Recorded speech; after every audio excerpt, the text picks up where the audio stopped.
Mesdames, Mesdemoiselles et Messieurs, bonsoir.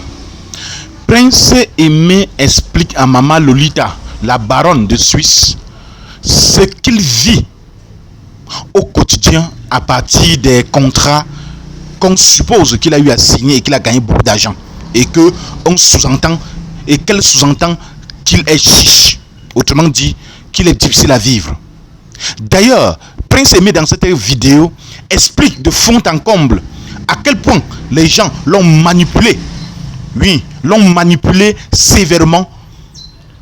Et on se retrouve tout après pour les analyses. Alors, pourquoi les gens veulent toujours rentrer dans ce qui n'est pas détourner l'opinion publique du vrai débat? On dit qu'on m'a logé à Santa Barbara, j'ai refusé. Moi, je vais maintenant vous raconter l'histoire de la chambre. Puisqu'ils veulent que je vous raconte l'histoire de la chambre. L'histoire de la chambre, voici comment ça se passe. Une semaine après la sortie de la version Viviane avec Malox et les 5 grosses têtes, un jour, les gars de Easy Consulting me trouvent dans mon quartier à la cité chez moi. Et on me dit, fais tes bagages, prépare-toi parce que tu pars ce soir, c'était un dimanche. J'ai dit, je pars comment? On dit non, on va faire le salaka ensemble pour dire au revoir aux gens de ton quartier. Et puis tu vas partir pour rejoindre ta nouvelle maison. J'ai dit d'accord. J'ai dit, mais est-ce que je peux pas dormir même une nuit de plus? On me dit non. Et je vais à leur bureau. Après leur bureau, on vient chez moi où je vis à la cité-ci. Et c'est comme ça qu'on avait invité les gens du quartier qui sont venus. Vous avez vu sur les réseaux sociaux, moi je parle avec les preuves. Je ne raconte pas des histoires de gauche à droite comme les gens sont en train de raconter. Et on a fait le salaka. J'ai fait le discours pour remercier le quartier qui m'avait accueilli depuis que j'étais là. Et pendant toute la période difficile que j'avais traversée avant que le buzz, le succès de Viviane ne renaisse. Et on m'a amené dans un studio meublé à Maquette derrière la direction Orange. Et pendant qu'on m'amène là-bas pour me loger, on me fait comprendre qu'ils sont en train de signer des gros contrats avec MTM, avec Orange. Des gros contrats. C'est ce qu'on me fait comprendre. Et on va me loger dans cet appartement. Une suite, dans un studio, derrière la direction Orange. Et j'attendais ma grande soeur et mon grand frère qui devaient arriver sur Douala, justement parce qu'il y avait déjà des incompréhensions. C'est la première fois que ma famille va s'initier dans ma collaboration avec les différentes personnes concernées. Et c'est comme ça que mon grand frère et ma grande soeur arrivent le lundi. J'avais déjà passé la nuit de dimanche dans ce studio meublé. C'était bien chic, le tapis au sol, c'était vraiment bien. Et il y a une assistante qui vient, on me dit que c'est l'assistante qu'on a mis à ma disposition. J'étais content de ce que tout allait bien. Sauf que, quand mon grand frère et ma grande soeur arrivent, on se demande à combien coûte cet appartement et qui paye. C'est un appartement meublé trop beau. Un studio meublé trop beau. On se pose des questions. 3 jours après, on vient me dire qu'il faut payer 20 000, sinon je dois libérer. Parce qu'en réalité, on paye là-bas 20 000 par jour. J'appelle les gars de Easy Consulting, je les informe. On me dit que l'appartement paye 20 000 par jour. Je croyais que vous avez payé ici peut-être au moins 1 an ou 6 mois. Pourquoi vous m'avez amené ici? Pourquoi vous m'avez sorti de ma chambre? Et ils me disent non, c'est Calabash. Nous on ne sait pas ce qui s'est passé. Entre-temps, la ménagère qu'on avait recrutée, je lui demande à combien coûte son salaire. Elle dit 80 000. Je demande à Easy Consulting qui paye. On me dit c'est moi. J'ai dit mais comment vous avez négocié sans me consulter? On me dit non, on attendait à ce que c'est moi qui négocie avec elle.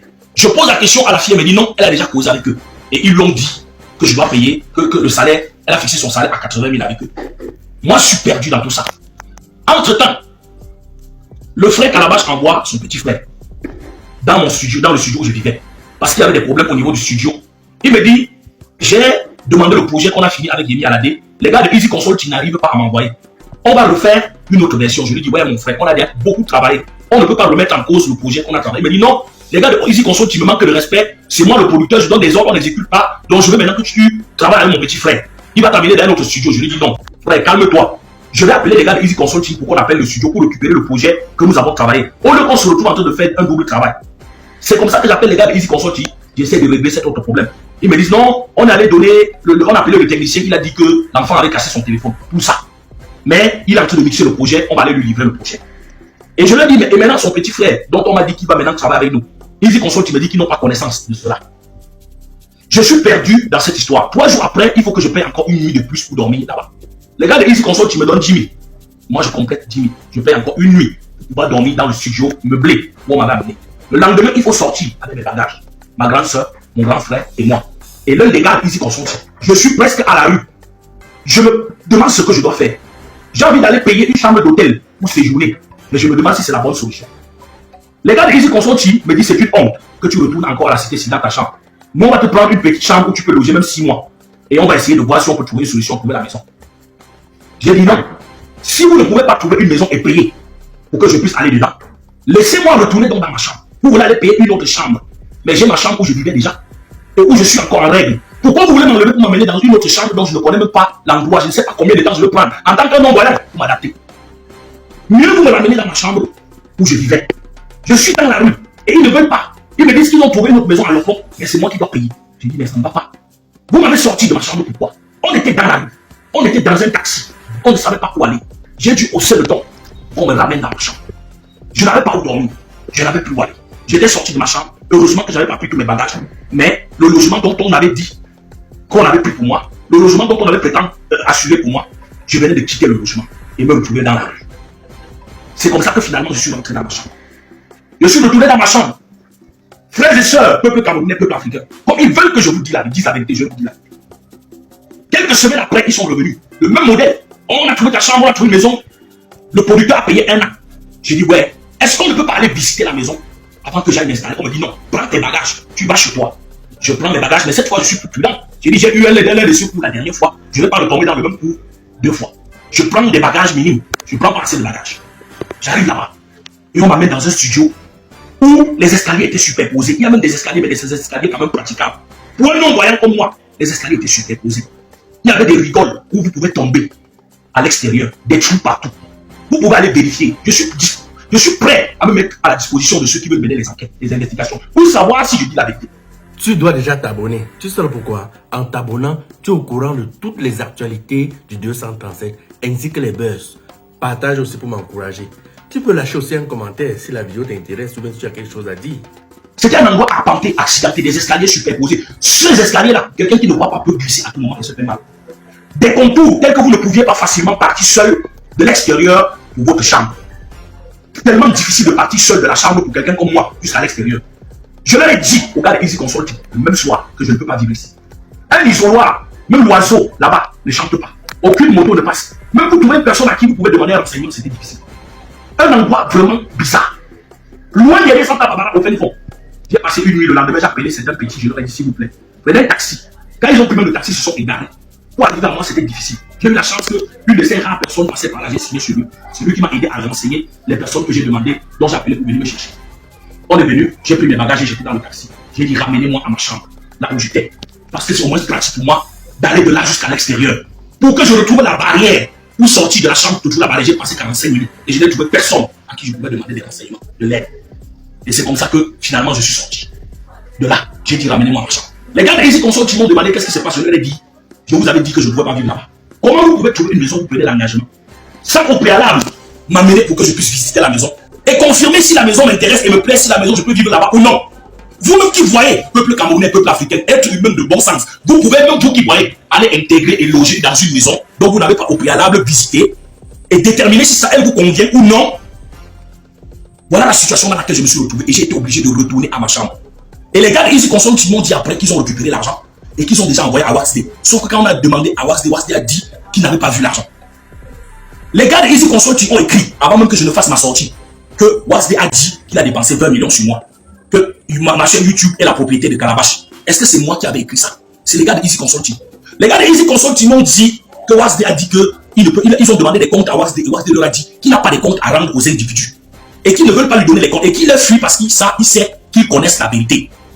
Est-ce que c'est moi? Les gars de Easy Consult ont appelé ma grande soeur pour lui dire qu'ils étaient sur le point de résilier leur contrat. C'était avant que je n'aille à Yaoundé pour le spectacle d'Orange. Qu'ils vont résilier le contrat avec moi. Et après, ils ont envoyé un message pour me dire que le pourcentage est monté. Je leur ai demandé si on touche de l'argent dans une entreprise dont on est démissionnaire. Quand on menace de quitter une entreprise ou quand on veut quitter une entreprise, est-ce qu'on doit chercher encore à toucher le prochain salaire? C'est ce que je leur ai demandé. Ma soeur Lolita parle aujourd'hui que je suis monté, je suis descendu. Je berne les gens, je suis un handicapé qui dérange. Pourquoi il n'y a que moi qui dérange les gens? Je ne dérange personne. Malheureusement, je suis le ding-dong de tous les coups.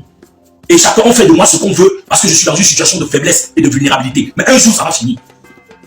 Je n'ai rien fait de mal. C'est moi qu'on opprime dans cette histoire. Et je suis prêt à me mettre à la disposition de ceux qui veulent faire des investigations. Quant à ce que ma carrière se détruise, je m'en fous, je n'ai rien à perdre, je n'ai rien à gagner. J'ai déjà tellement vu de choses dans ma vie. J'ai déjà tellement vécu de choses dans ma vie. Et je suis rentré dans ma chambre. Avec un lit que j'ai donné 45 000 francs au gars de Easy Consulting pour acheter. Ils sont allés acheter un lit que quand je suis arrivé dans la cité, tous mes voisins ont crié que quel est ce genre de lit? Ça n'a même pas un lit de 25 000 francs. Tout le monde a crié allez le remettre, en remettre. J'ai appelé les, on a appelé les gars d'Easy Consulting, ils nous ont envoyé là où on avait acheté le lit. Les gens ont dit qu'ils ne reconnaissent pas avoir vendu un lit après CV. On a demandé qu'on amène le lit dans leur bureau. On a amené le lit dans leur bureau. Ils ont dit qu'ils vont venir changer le lit, qu'on vient remettre le lit. On est venu mettre le lit à l'extérieur de ma chambre. Ça fait plus d'1 mois. Peuple camerounais, peuple africain, le lit là est toujours ici, à l'extérieur de ma chambre. Personne n'est venu changer le lit. C'est un faux lit qu'ils ont pris 45 000 pour acheter. Quand on les a interrogés, ils ont dit que c'est moi qui avais demandé qu'on me donne le lit de 45 000. Mais c'est moi qui payais. J'ai dit le lit de 45 000, mais c'était pas pour qu'on choisisse n'importe quel lit. Qui voit à la place de l'autre? Qui était censé choisir? On dit que je me joue de mon handicap pour berner les gens. C'est terrible. Maman Lolita, tu es une femme qu'on respecte. Il ne faut pas défendre la honte. Ne défends pas la honte. Donc toi-même tu auras honte demain de la honte que tu as défendue. Je suis ton petit frère, j'ai beaucoup de respect pour toi. J'ai beaucoup d'amour pour toi. Mais tu tiens des propos qui ne sont pas à leur place. Tu dois dire la vérité au peuple camerounais, que je suis opprimé. Que ces gens me libèrent pour que je puisse sortir une nouvelle chanson parce que je ne peux pas reprendre les mêmes personnes pour recommencer. Sinon on aura les mêmes résultats. C'est toi, Maman Lolita, qui a parlé des millions d'oranges avec les autres internautes. C'est vous qui avez parlé des millions d'oranges. C'est vous qui avez parlé des millions d'oranges. Et vous avez donné des témoignages concordants en ce sens. Et je n'ai pas parlé du milliard pour rien. J'ai parlé avec les membres de mon équipe. Ce n'est pas pour rien que j'avance sur le chiffre du milliard. Vivian a été distribué au Canada, aux États-Unis, en France, un peu partout dans le monde, au Nigeria. Imaginez-vous. Moi, je ne suis pas fou. Je parle des choses qui sont vraies et qui sont vérifiables. Moi, je ne veux pas trop bavarder. Comme ils vous ont dit qu'ils m'ont logé à Santa Barbara. Voilà l'histoire de la chambre. Et l'assistante, je vous dis que dans le contrat, il était question qu'ils puissent mettre à ma disposition une assistante. Ça n'a pas été fait. L'assistante qu'ils ont mis à ma disposition, on m'a dit qu'elle coûtait 80 000. Et c'était que pour le studio où on m'avait logé. J'ai dit à la fille de rentrer que je devais réfléchir et l'appeler. Comme je suis rentré dans ma chambre, on ne l'a plus jamais appelé. Il n'y a plus jamais eu d'accord entre eux et moi pour qu'on puisse appeler l'assistante. La voiture qu'on m'a offerte, si vous ne le savez pas, c'est moi qui ai fait les papiers de la voiture. On m'a offert une voiture sans papier. La semaine où on vous a dit que je suis allé à Kribi sans voiture, c'est parce que la voiture n'avait pas les papiers. J'ai été obligé de faire les papiers de ma voiture moi-même. On avait dit qu'on devait payer mon chauffeur. J'ai trouvé le chauffeur, mais c'est moi qui paye mon chauffeur. C'est moi qui paye mon chauffeur. Que les gens arrêtent de vous raconter des histoires à dormir debout. Moi, je n'ai rien à gagner à venir à chercher la compassion ou la sympathie des gens. Je ne suis pas un pleurnicheur. Je ne vois pas, Dieu n'a pas permis que je puisse avoir les yeux, mais je suis un battant. Je suis un battant, mes frères et sœurs. Je ne suis pas arrogant. J'ai été toujours humble. Vous n'avez jamais entendu ma voix. Tout ce qu'on m'a dit jusqu'ici, c'est la première fois que je lève la voix. Et je lève la voix parce que c'est grave. Et que chacun soit prêt à assumer ses propos. Parce que peut-être on ne va pas rester seulement dans le cadre des réseaux sociaux. Que Dieu vous bénisse. Je disais encore à notre grande sœur Lolita, j'ai beaucoup de respect pour elle. D'ailleurs, elle est la seule personne que quand elle parle, je réponds directement en m'adressant à elle. J'ai beaucoup de respect pour elle. Mais elle doit savoir, même si elle est en train de me soutenir, elle doit savoir me soutenir. Me traiter de mendiant, c'est insulter mon combat. J'ai refusé la mendicité pour me consacrer au travail. Et je suis au service de la musique camerounaise depuis plus de 21 ans. Et avant ça, j'ai joué dans les rues partout au Cameroun, que ce soit à Yaoundé, à Douala ou dans d'autres régions du Cameroun. On m'a connu un peu partout avec ma guitare avant que je ne sorte mon premier album. Et j'entends, on parle tellement de la reconnaissance. Mais je me demande de quelle manière faut-il être reconnaissant. Est-ce que la reconnaissance signifie qu'on doit devenir sujet de quelqu'un? Ou alors qu'on ne doit plus avoir sa propre vie? On parle d'un grand frère qui m'a donné un coup de main à un moment donné aussi de la vie. Mais quand il était au Cameroun, je lui ai exprimé ma reconnaissance à ma manière. Et je n'ai pas besoin de crier en mon dos vision pour dire ce que j'ai fait. Il a fait ce qu'il a pu faire et moi aussi, en retour, j'avais exprimé ma reconnaissance à ma manière. Je n'ai pas besoin de raconter. J'ai beaucoup de respect pour lui. Mon frère, comment tu peux regarder une vidéo sans t'abonner? Abonne-toi, like, lâche-moi même un commentaire si possible.